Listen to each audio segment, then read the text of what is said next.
Wa an Aisyata radhiyallahu anha qalat, dari Aisyah radhiyallahu anha qalat, dia berkata. Jadi Aisyah meriwayatkan hadis dari Nabi. Apa hadisnya? Itu hadis perkataan, bukan kaul. Ada hadis, ada kaul, ada hadis fi'li, perbuatan, amal, ada hadis takrir, perbuatan atau ucapan para sahabat. Qala Nabi sallallahu alaihi wasallam, bersabda Nabi Muhammad sallallahu alaihi wasallam, la hijrata ba'dal fathi, tidak ada hijrah sesudah Futu Mekah, sesudah Mekah ditaklukkan, sesudah Mekah dikuasai oleh umat Islam. Maksudnya tidak ada hijrah lagi dari Mekah ke manapun gitu. Tidak ada hijrah gitu.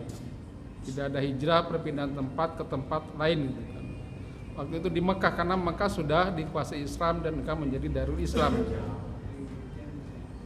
Tapi bukan berarti tidak ada hijrah dari tempat ke tempat itu kan. Kalau kita misalkan di satu tempat, di situ komunitasnya kafir, di mana kita tidak leluasa untuk beribadah, bahkan dilarang beribadah, maka hijrah tetap berlaku gitu kan, pindah gitu kan, dari tempat itu menuju tempat di mana kita bisa leluasa untuk hijrah. Walakin jihadun wa niyatun, tetapi yang ada jihad dan niat itu kan. Tidak ada hijrah sesudah Mekah dikuasai itu, tapi jihad masih ada itu kan.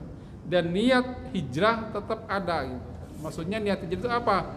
Kalau kita itu kan, kalau kita ada di tempat orang-orang kafir, maka niatkan bahwa kita akan hijrah gitu kan, karena tidak leluasa melakukan ibadah kepada Allah gitu. Wa idzastunfirtum, jika kalian gitu kan diperintahkan untuk pergi perang gitu kan, fanfiru, pergilah perang gitu. Jadi kalau pemimpin memerintahkan kita melawan orang-orang kafir, perang gitu kan, maka wajib kita perang. Itu namanya jihad gitu kan. Jadi kalau pemimpin mewajibkan kita perang gitu. Sebagaimana Rasulullah mewajibkan para sahabat perang Badar, mereka berangkat, perang Uhud mereka berangkat, perang Tabuk pun mereka berangkat gitu. Tapi tentu tidak semua itu kan. Karena harus ada orang-orang yang tetap menekuni ilmu agama gitu kan. Itu di dalam Al-Qur'an kan jelas itu kan. Jadi kalau ada komunitas muslim itu kan misalkan perang, maka harus ada sebagian kecil tetap menekuni ilmu agama gitu kan. Karena kalau perang mereka semua ikut kemudian terbunuh, maka tidak ada generasi penerus yang bisa meneruskan ajaran-ajaran Islam. Kalau di zaman Nabi itu kan ada ahlu sufah gitu. Terus belajar kayak Abu Hurairah, Ibnu Mas'ud gitu kan. Makanya tidak heran riwayat-riwayat hadisnya paling banyak diriwayatkan oleh Abu Hurairah, Ibnu Mas'ud gitu, karena mereka khusus di majelis ta'lim Rasul gitu kan, berdiam dirinya belajar tentang agama. Yang mungkin kurang minat, mereka minatnya jihad seperti Khalid bin Walid gitu kan, maka mereka jihad gitu. Makanya jarang riwayat Khalid bin Walid dalam hadis itu kan. Yang banyak kan Abu Hurairah, Ibnu Mas'ud, Ali, Ibnu Umar gitu kan. Itu yang memang menekuni agama. Jadi artinya menurut hadis ini itu kan tetap niat hijrah itu harus kita tancapkan gitu. Dan itu berpotensi pahala gitu. Potensi pahala. Jadi kalau kita misalkan diniatkan gitu kan, kalau misalkan kita tidak leluasa gitu kan, di kampung, di tempat mana kita berada gitu kan, tidak leluasa melaksanakan ibadah, niatkan kita untuk hijrah gitu, dari tempat itu ke tempat lain gitu. Atau kalau tidak hijrah tempat, hijrah perbuatan gitu. Niatkan hijrah kita untuk pindah dari suatu amalan yang buruk ke amalan yang baik gitu. Niatkan, terus niatkan gitu. Insya Allah niat itu akan berpotensi pahala manakala niat itu betul-betul kita laksanakan. Misalkan niat kepingin ngaji gitu. Itu kan misalkan gak tahu ngaji, hijrah dari pingin gak ngaji, pingin gak tahu ilmu, ngaji gitu kan. Itu hijrah. Niatkan.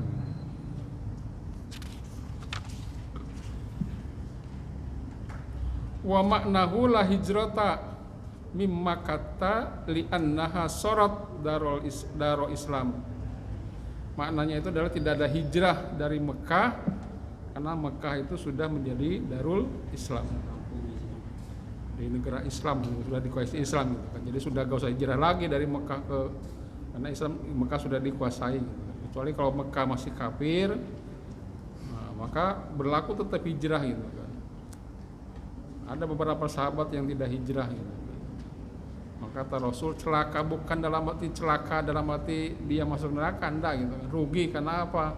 Di tempat itu dia tidak leluasa gitu kan melaksanakan ibadah. Nanti ada hadis Rasulullah menyebutkan nama orang gitu. Karena dia tidak mau hijrah, tetap di Mekah gitu.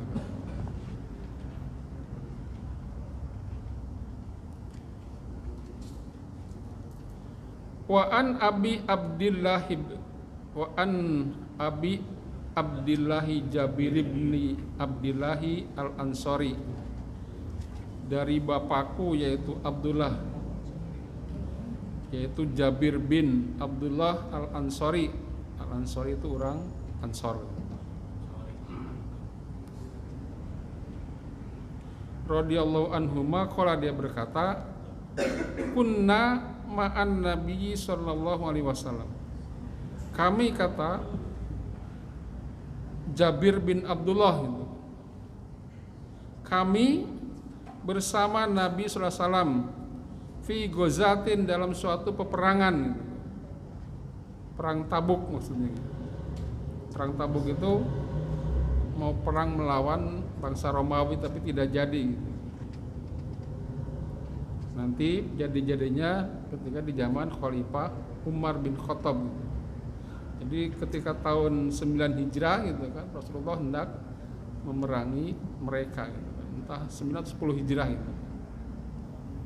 Tetapi tidak jadi gitu kan. Itu musimnya memang cuaca panas gitu kan. Sehingga para sahabat itu merasa berat gitu kan, dan godaannya luar biasa gitu. Karena ada sebagian sahabat yang punya ladang hendak panen gitu, tapi perintah jihad harus terlaksana.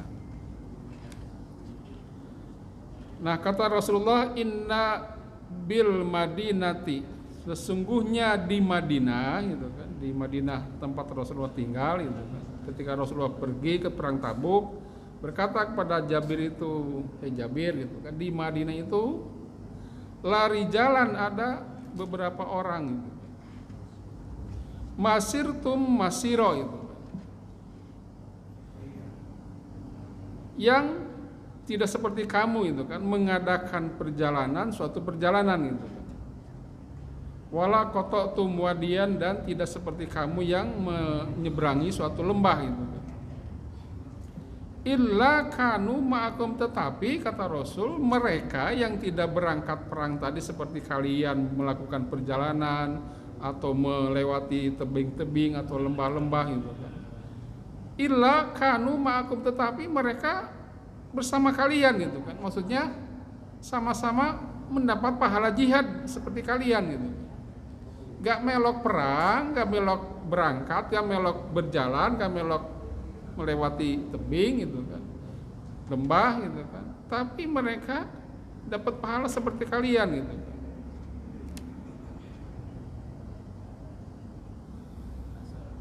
Habasahum al-maradu gitu kan, mereka itu tidak berangkat perang itu karena tertahan oleh sakit gitu kan.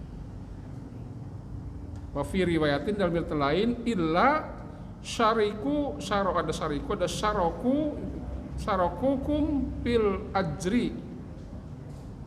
Jadi mereka tidak melakukan perjalanan, mereka tidak melewati lembah-lembah seperti kalian, tetapi mereka sama-sama seperti kalian mendapatkan pahala jihad gitu. Diriwayatkan oleh Imam Muslim, Bukhari dari Anas radhiyallahu anhu qala. Dia mengatakan roja'na min ghazwati Tabuk ma'an Nabi sallallahu alaihi wasallam. Jadi dalam riwayat Imam Muslim, Bukhari dari Anas itu kami kembali dari perang Tabuk gitu kan bersama Nabi sallallahu. Faqala, kemudian Nabi berkata, kalau dalam riwayat yang pertama itu lari jalan gitu kan, kalau ini inna aqwaman gitu kan, ada beberapa kaum gitu, berarti beberapa orang banyak gitu. Khalfana bil Madinati, di belakang kami, maksudnya ketinggalan gitu kan di Madinah, tidak ikut perang. Masalakana syi'ban wala wadiyan gitu. Masalakna syi'ban wala wadiyan gitu. Yang mereka itu tidak seperti kita gitu kan, menempuh suatu tebing ataupun lembah-lembah gitu. Illa wa ahum ma'ana, tetapi mereka justru sama-sama mendapatkan pahala bersama kita gitu. Habasahum al-udru, mereka tertahan oleh uzur gitu, karena sakit tadi gitu. Jadi maksud hadis ini gitu kan, orang yang niatnya kuat jihad itu kan, ataupun melakukan amal soleh apapun itu kan, kemudian suatu saat dia tertahan oleh uzur gitu kan, sakit misalkan, atau cuaca ekstrim misalkan, maka dia tetap mendapatkan pahala seperti orang yang melakukannya gitu kan. Jadi ada sahabat gitu kan, kenapa? Karena niatnya sudah, kalau saya sehat pasti saya pun ikut bersama kalian gitu kan. Karena tertahan sakit tidak ikut gitu kan.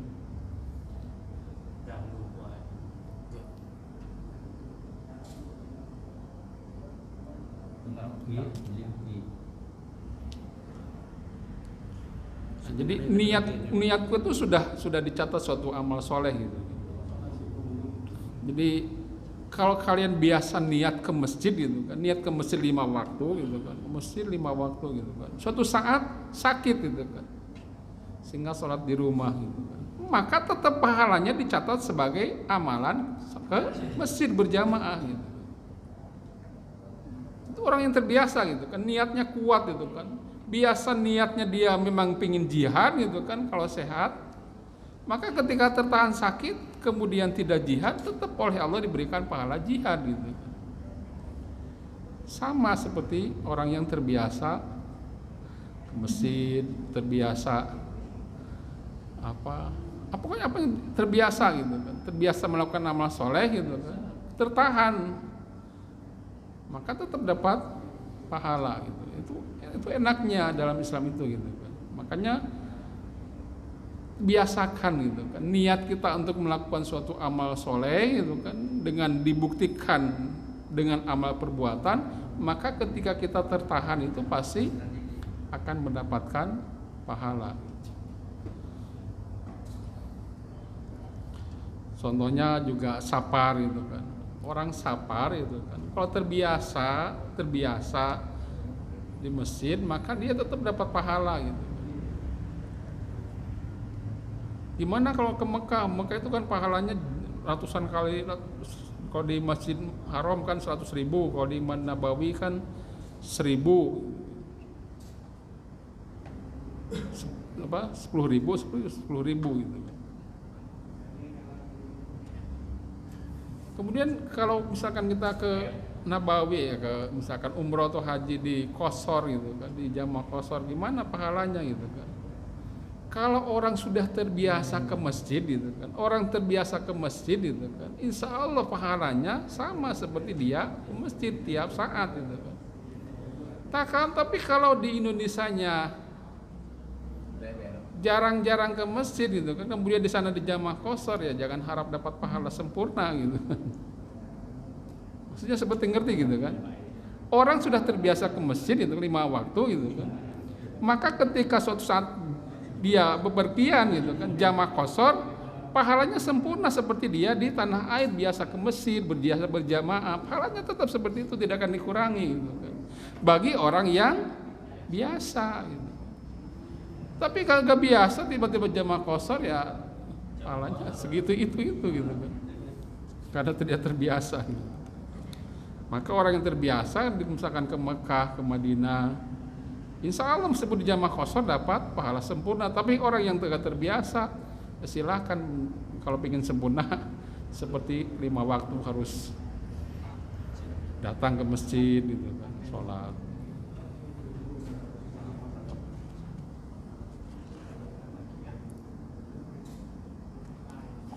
Jadi hadis ini dimasukkan ke dalam niat itu, maksudnya niat dibuktikan dengan amal perbuatan, maka ketika suatu saat itu kan niatnya tidak tercapai karena uzur itu kan, maka tetap dicatat sebagai pahala yang penuh gitu.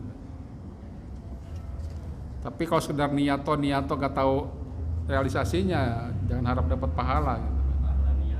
Misalkan sampean niat dari rumah ngaji tiap maghrib, tiap hari ngaji gitu kan, tiba-tiba misalkan ada tamu atau tukaran karo bojo atau hujan deras atau loro gitu kan. Ada tamu masih bisa dikanuni. Ada tamu masih bisa. Iya, karena tamu itu harus dihormati gitu kan. Pasien. Jadi man kana yuminu bil yamil wahiri fa yukrim daifahu gitu kan. Kalau pasien beda ya, Ustaz.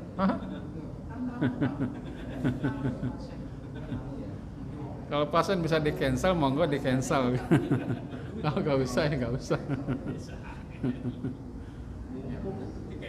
Misalkan, bari mantun isya, monggo. Misalkan nggak bisa harus bari maghrib, ya itu terpaksa gitu.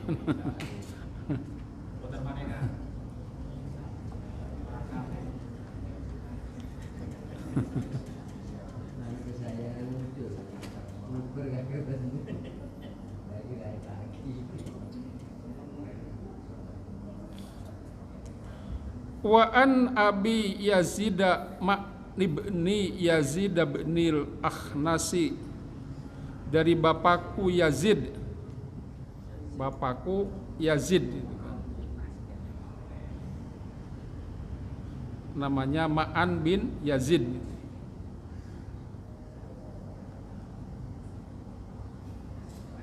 bin Al-Akhnas radhiyallahu anhum.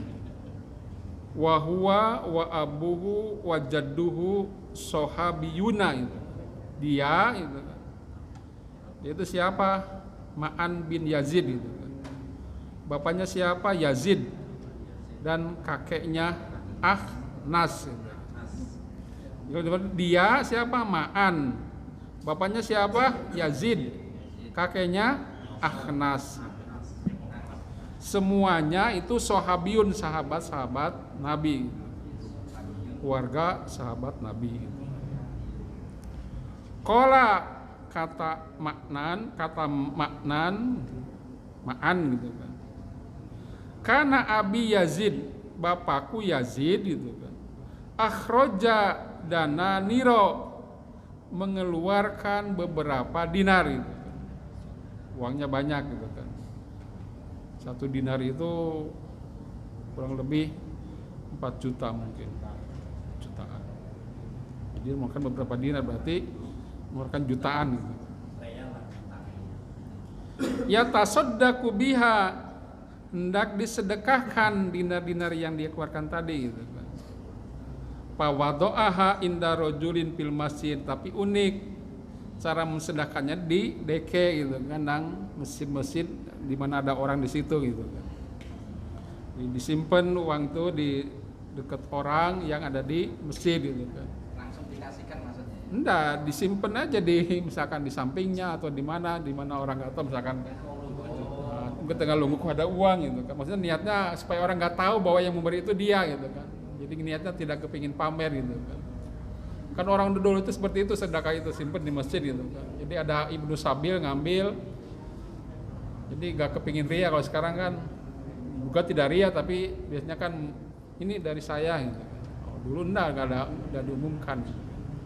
Itu diambil langsung tanpa sepengetahuan karena orang sudah mafhum gitu kan. Setiap ada uang di masjid pasti orang bersedekah untuk orang yang di masjid gitu kan. Sebelumnya sudah tahu ya. Ya, sudah tahu. Karena zaman dulu itu kan masjid itu tempat persinggahan gitu kan. Jadi ada orang jauh misalkan nggak ada tempat tinggal, ya, maka tinggal di masjid. Kalau sekarang kan udah beda jauh, San. Kalau sekarang udah beda jauh. Iya, sekarang dekadang masjid ya diambil Masuk 10.000 aja dibilang 100.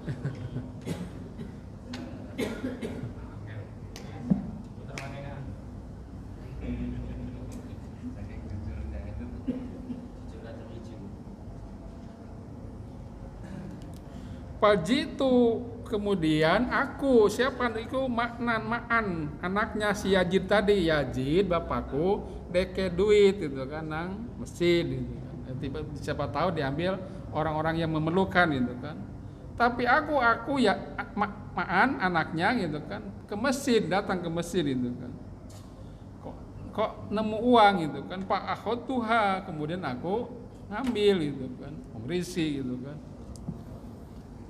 Pak ataituhu biha, kemudian aku datang ke bapakku, Pak aku nemu duit di masjid gitu kan. Ini barangkali ada orang yang sedekah gitu kan. Faqala, maka kata bapaknya, wallah demi Allah gitu kan. Ma iyyaka aradtu gitu kan. Bukan kamu yang aku kepingin ngambil itu gitu kan, kata bapaknya. Loh, kon tah yang jubu gitu kan. Karepku bukan kon gitu. Itu kon gitu kan. Karepku ke orang lain bukan kamu. Kamu seminta aja ke aku, ngapain ngambil sedekah di masjid gitu kan.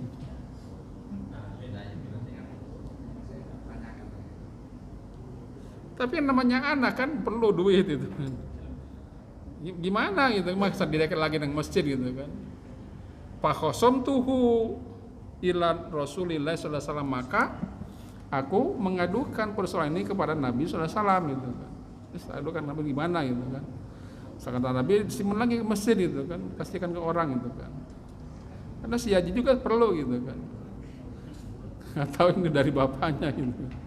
Perlu gitu kan. Maka faqala, kata Rasul itu kan, laka mana waita ya Yazid, hei Yazid gitu kan, yang bapaknya Ma'an tadi gitu kan, bagimu gitu kan dapat pahala sebagaimana yang kamu niatkan gitu kan. Kamu niatmu kan sedekah gitu kan, tapi diambil oleh orang anakmu, gak masalah, kamu niatmu sudah sedekah pahala gitu. Walaupun anak juga masalah. Pun anak, kita pun sama gitu kan, ada pengemis datang gitu kan. Niat kita kan sedekah gitu kan, tapi ketika kita datang ke lokasinya, loh sugih wong iki gitu kan, gak usah khawatir, pahalamu dapat gitu kan, karena niatmu sedekah gitu kan. Bukan ke anak.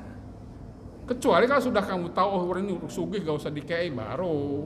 Karena kita tidak tahu, kita niatmu sedekah saja kepada orang-orang minta gitu kan. Tapi karena tahu, ketika kita tahu di perkampungan, suatu perkampungan, loh orang ini kok sering ngemis-ngemis gitu, ternyata dua mobil, dua omai gede gitu. Gak usah khawatir, pahalamu dapat gitu. Gak usah khawatir, kecuali kalau kamu sudah tahu gitu kan. Bila kama naweta ya Yazid, kamu sudah dapat pahala dari niatmu gitu kan. Wala kama akhadta ya maknu. Dan kamu pun, hei Yazid, silahkan kamu mengambil apa yang kamu sukai gitu. Maksudnya ya gak apa-apa, silakan kamu ngambil gitu. Memang sudah disedekahkan gitu kan oleh bapakmu gitu kan. Meskipun yang sedekah bapakmu, kamu gak apa-apa ngambil gitu kan. Karena kamu juga perlu barangkali gitu. Jadi dengan hadis ini gitu kan, niat itu tidak akan berubah gitu kan. Meskipun katakanlah ketika kita mengetahui kok jadi begini gitu, tidak akan berubah gitu. Tetap saja gitu kan. Misalkan kita niat sedekah ke masjid gitu kan, ternyata kok dicolong duitnya gitu kan, atau gak digunakan uangnya, tetap kita berpahala gitu, insya Allah itu, karena sebagaimana kita niatnya bersedekah. Gak usah khawatir gitu. Jadi ya memang penting sekali niat itu gitu. Dalam setiap amal perbuatan niat itu nomor satu, dikuatkan niat kita lillah gitu kan. Jadi dalam segala ibadah apapun kuatkan niat itu karena Allah itu. Sekali lagi, memang dalam ibadah itu kan banyak memang keutamaan gitu. Padilah dalam istilah agama itu. Misalkan padilah sholat tahajud begini, misalkan sholat duha rizkinya lancar, jodohnya cepat gitu kan. Itu sholat duha gitu. Puasa sunnah misalkan padilahnya ini gitu kan. Itu merangsang saja gitu kan. Tapi niat kita tetap lillah gitu kan. Jangan karena kita kepingin cepat dapat jodoh kita sedekah, kita tak sholat duha gitu kan. Itu salah niat itu. Salah niat. Niatkan dulu karena Allah gitu kan. Nanti padilahnya mengiringi gitu kan. Niatkan aja karena Allah gitu kan. Nanti padilah itu mengiringi dengan sendirinya gitu kan. Keutamaan itu mengiringi dengan sendirinya. Jangan diniatkan keutamaan dulu kita meraih gitu kan. Karena apa? Kita pasti akan kecewa gitu. Kalau keutamaan yang diraih gitu kan, niat mendapat keutamaan yang diraih, pasti suatu saat kita akan kecewa gitu. Kenapa? Bisa jadi keutamaan itu tidak langsung datang kepada kita gitu. Aku kok sholat duha bendino tapi kok rizkiku seret gitu. Ada orang gitu. Ini ono apa gitu. Seleren aja sholat duhanya, ono artine gitu. Karena salah niat tadi gitu. Atau puasa atau sholat malam gitu kan. Karena salah niat tadi gitu. Tapi kalau kita niat karena Allah gitu kan, ada padilah atau tidak ada padilah gitu kan, itu urusan Allah gitu kan. Allah yang Maha tahu gitu kan. Tetap kita jalan terus gitu kan. Jadi kita ngaji karena Allah kepingin dapat ilmu, dapat apa gitu kan. Itu kan padilah saja, tapi niat karena Allah itu harus diutamakan gitu. Jangan datang ke masjid pingin ngaji supaya dapat barokat gitu. Dapat berkat gitu kan. Enggak itu. Sholat sunnah duha itu mindsetnya sebagai pembuka rezeki kan? Iya, memang ada, tetapi bukan tujuan utama kita ke sana gitu kan. Karena maaf di zaman sekarang itu banyak mubalik ustaz itu merangsangnya ke situ gitu kan. Sehingga orang-orang awam itu tertariknya melaksanakan itu ke situ gitu kan. Lillahi ta'alanya kadang-kadang dinomor duakan gitu kan.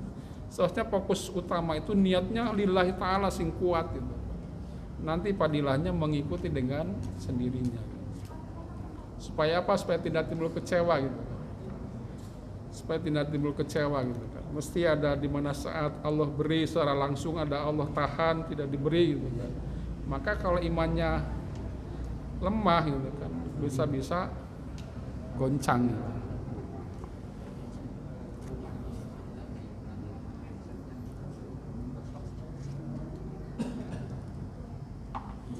Hadis ke-6.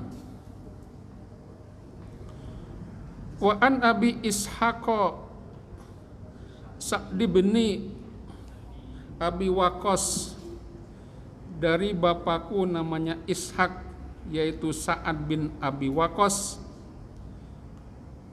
Malik bin Uhaib yaitu Malik bin Uhaib bin Abdul Manaf bin Zuhrah ibni Kilab bin Kilab ibni Murrah ibnu Murrah ibni Ka'b bin Ka'ab ibnu Luwai bin Luwai al-Quraisy, dari keturunan Quraisy, al-Zuhri, namanya sampai Zuhri. Zuhri itu nanti Ismail gitu.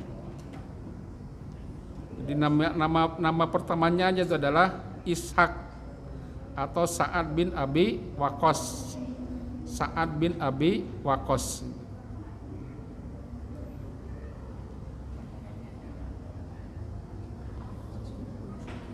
Ahadi asyarati masyhudi lahum bil jannah, salah seorang yang oleh Rasulullah disebut sebagai orang yang masuk ke dalam surga.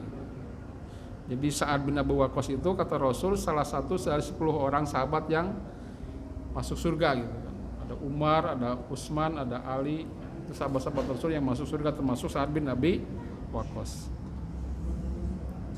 Qala, kata Sa'ad bin Abi Waqqas, ja'ani Rasulullah sallallahu alaihi wasallam. Rasulullah SAW menjengukku gitu kan. Datang kepadaku, kata Sa'ad bin Abi Waqqas. Ya'uduni untuk menengokku itu, karena pada waktu itu Sa'ad sedang sakit itu. Amma hajjatil wada, pada tahun haji wada itu. Haji wada tahun ke 9 Hijriah itu. Min waja'is tadda bi, ketika ketika sakit yang luar biasa parahnya menimpaku, kata Sa'ad bin Abi Waqqas itu. Jadi sakit parah gitu kan. Dia berada di Mekah gitu kan. Kemudian ketika Rasulullah haji wada gitu kan, Rasulullah menjenguknya. Setelah selesai menjenguk Sa'ad bin Abi Waqqas.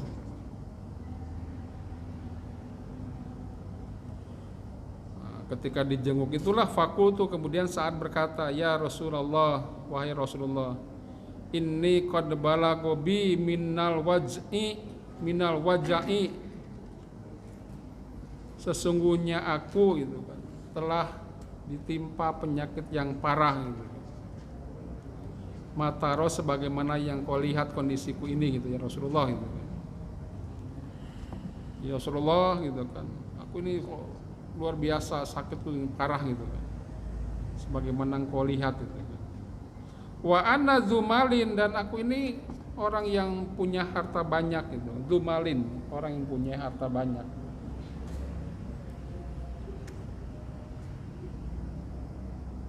Wala yarithuni illa natun li gitu kan, nabtul li gitu kan. Dan tidak ada yang mewarisi hartaku gitu kan, kecuali seorang anak perempuanku gitu kan, putriku gitu. Jadi aku ini kaya gitu kan, tapi warisanku itu kan cuma seorang, ahli warisku cuma seorang anak perempuanku gitu.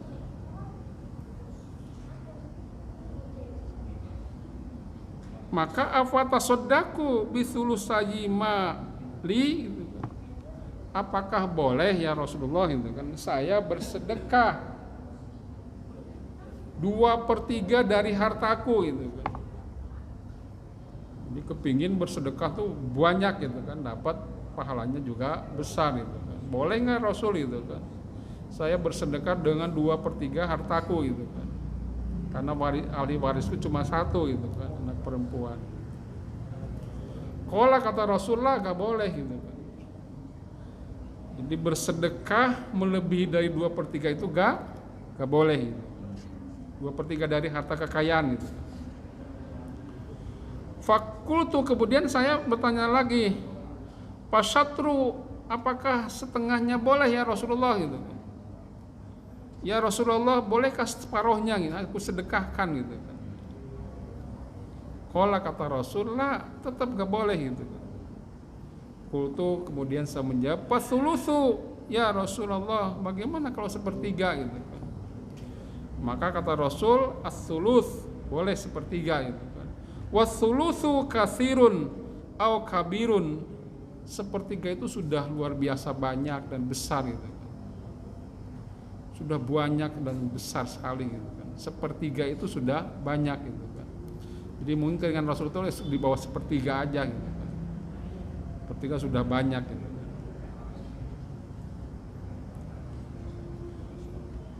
Kemudian kata Rasul, innaka antadzaro warasataka agniya'a khairun min angtadarohum alatan yatakaffafuna nasa. Sesungguhnya kamu, hai Sa'ad bin Abi Waqqas itu, kamu meninggalkan ahli warismu dalam keadaan sugih, kaya gitu kan, itu lebih baik daripada kamu mati meninggalkan ahli waris yang dalam keadaan miskin. Yatakaffafuna nasa, mereka minta-minta ke orang-orang. Kamu punya harta kan, kebacut itu kata Rasul itu kan. Terlalu kata Romairah. Jadi jangan sampai gitu kan, jangan sampai kamu meninggalkan ahli waris yang dalam keadaan miskin gitu kan. Lebih baik kamu meninggalkan ahli waris dalam keadaan kaya. Jadi artinya boleh kita bersedekah, tapi perhatikan anak bojomu gitu kan. Jangan sampai kamu mati itu mereka nelangsa gitu kan, melarat gitu. Saking kepingin bersedekahnya gitu kan.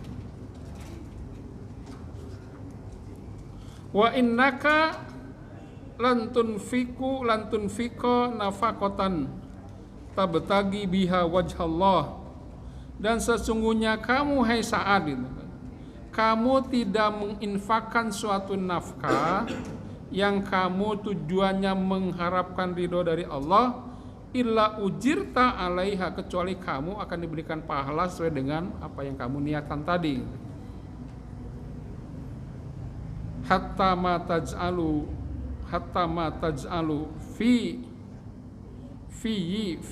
imro'atik, sampai kamu mengasih makanan kepada istri-istrimu gitu kan. Kamu juga dicatat suatu amal pahala. Artinya apa gitu kan?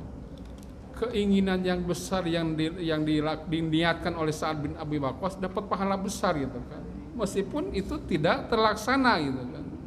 Karena terhalang oleh hukum gitu kan. Karena dia kepingin mensedekahkan 2/3 hartanya gitu kan, bahkan separuh hartanya. Tapi karena terhalang hukum yang tidak membolehkan memberikan sedekah di atas 1/3 gitu kan, maka tetap dia dapat pahala yang besar gitu kan. Karena niatnya besar gitu kan. Kalau gitu kita niat besar aja, iya, tapi Allah tahu mana niat main-main, mana niat yang sungguh-sungguh gitu. Kalau kamu niat main-main kan coba kamu sedekah saja sekarang gitu kan, kamu merasa keberatan gitu. Saat itu benar-benar itu kan, kalau Rasul mengizinkan 2/3, dia keluarkan 2/3 gitu kan. Karena Rasul tidak mengizinkan, 1/4 pun tidak diizinkan, sampai 1/3, maka dia dapat pahala 2/3 dari sedekahnya. Karena apa? Niatnya sudah 2/3 gitu. Meskipun hanya dikeluarkan 1/3 gitu. Jadi niatnya tuh sing besar, sing gede gitu. Aku dapat gaji, aku sedekah sing gede pisan gitu kan. Ketika ternyata dalam realisasinya gitu, karena dipotong berbagai macam kebutuhan gitu kan, akhirnya dapat sedekah sedikit, kau usah takut, pahalamu sudah dicatat di sisi Allah, pahala besar gitu kan. Tapi jangan main-main, tetap harus sungguh-sungguh gitu kan. Misalkan saya kalau dapat objekan gitu kan, dapat objekan dari apa, tanggapan dari pasien, dari apa gitu, traktir ini saat jamaah masjid ini makan bebek gitu misalkan. Ketika dalam pelaksanaan dapat objekan, tetapi ternyata istri minta ini, anak minta ini, akhirnya tinggal sedikit gitu kan, ya tetap kalian dapat pahala besar gitu. Karena dipotong kebutuhan itu, karena harus diutamakan dulu keluarga itu gitu kan. Niatnya sih kepingin gede gitu kan. Tapi niat itu harus sungguh-sungguh gitu, bukan sekedar niat. Qala, maka kata Ishaq tadi, fakultu, kemudian saya bertanya, ya Rasulullah, wahai Rasulullah, ukhallifu, tinggal berapa menit lagi? Gak keburu ya? Ya besok aja diteruskan.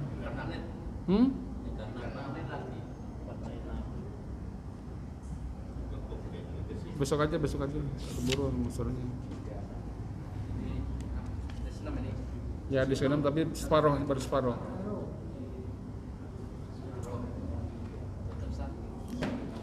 Assalamualaikum warahmatullahi wabarakatuh.